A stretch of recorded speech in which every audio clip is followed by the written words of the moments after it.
মাত্র 2 মাসে গাছগুলোতে ফলন হলো।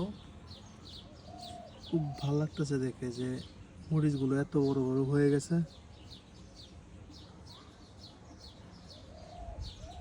দেখতে ভালো লাগতেছে, অনেক সুন্দর লাগতেছে।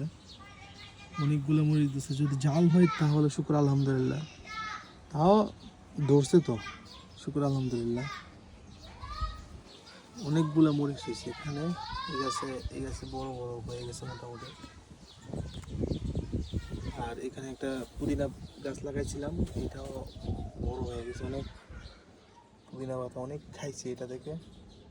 ছোট গাছ লাগাইছিলাম, বড় হয়ে গেল। এখানে আরেকটা মরিচ গাছ আছে।